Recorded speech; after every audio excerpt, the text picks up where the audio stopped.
Welcome to today's episode of my campus brethren. Hallelujah. Glory be to Jesus. Thank you so much for all your likes, all your comments, and all your feedbacks. Thank you so much. And seriously, above all this, thank you for yielding to God. Thank you for yielding to His word. This is so much importance to us. Thank you and God bless you. Today we are still looking from the book of Matthew, but today we are looking into Matthew chapter 22. We'll be reading from verse 8 to 12. The topic of today is the wedding uniform.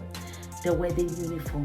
You know what in my dialect we look at as Aso-Ebi. For every wedding party, everybody wants to like Aso-Ebi. Have you ever been to a wedding before? Let me ask you. And you are not putting on the uniform for that wedding. How do you feel? Any feedback? You can drop it in the comment section. How will you feel? Or better still, you are not even putting on the color that is attached. How will you feel? Will you feel like someone that is really, because it has happened to me before.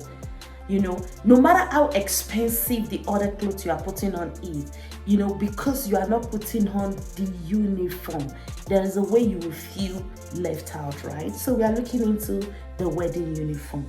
And I will read from verse 8, like I said, chapter 22 of Matthew. Then he said to his servant, the wedding banquet is ready, but those I invited did not deserve to come. So go to the street corners and invite the banquet anyone you find. Anyone. So the gate was open to everybody.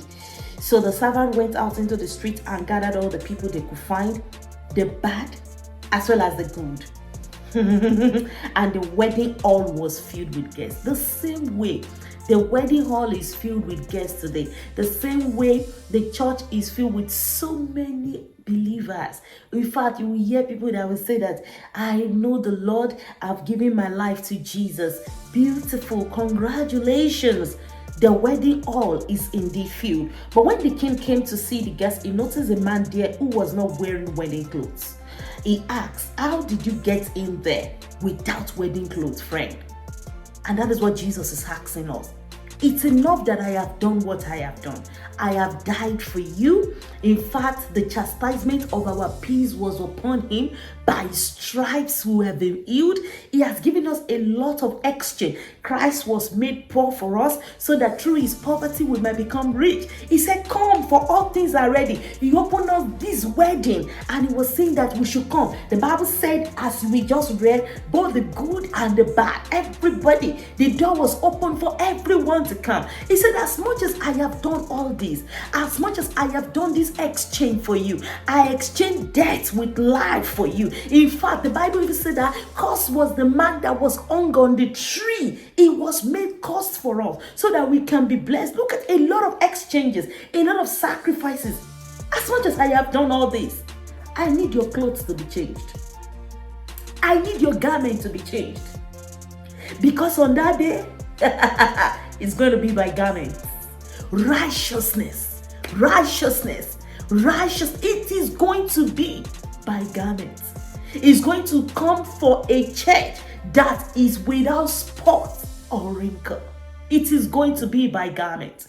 What are we putting on? What are we putting on quickly? Chapter 6 is verse 14 now. It says, stand therefore, having fastened on that belt of truth. Look at the belt. The belt put on the breastplate of righteousness. Look at dressing. Hallelujah. That is the dressing that is expected of all. And it said in the book of Isaiah chapter 61, I will greatly rejoice in the Lord. My soul shall exult in our God. For he has clothed me with what?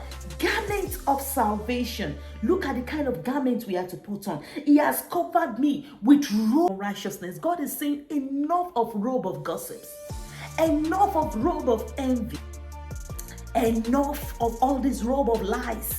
Enough of this robe of jealousy. He wants to clothe you with a new robe. He wants to clothe you with robe of righteousness. All you need to do is to submit yourself the same way Yeshua the high priest did. Yeshua the high priest, his filthy garment was exchanged and the Lord gave him a new robe. The Lord wants to replace your robe today. The Lord wants to give you a new robe. He wants to give you beauty for ashes. Hallelujah. He wants to give you an exchange. There is an exchange that is available, but you need to be willing first to change this robe. You need to be willing to change this robe. No. Enough of the lifestyle you have been living. You need to start living a brand new life. If you have been called into this freedom, you need to walk therein in this path. Hallelujah. You cannot be one leg in and one leg out when it comes to the things of the kingdom. It has to be you standing for Jesus every now and then. I know you have been blessed. I know you are taking a conscious walk now, a conscious effort to ensure that your robe is that robe that is not filthy, that you won't be evicted even from this wedding. This wedding is a glorious one that you and I must not miss for anything in the world. Don't forget to like, to subscribe, and to share. I know you have been blessed. I have been also. Stay in this realm of divine blessing and calling. Hallelujah.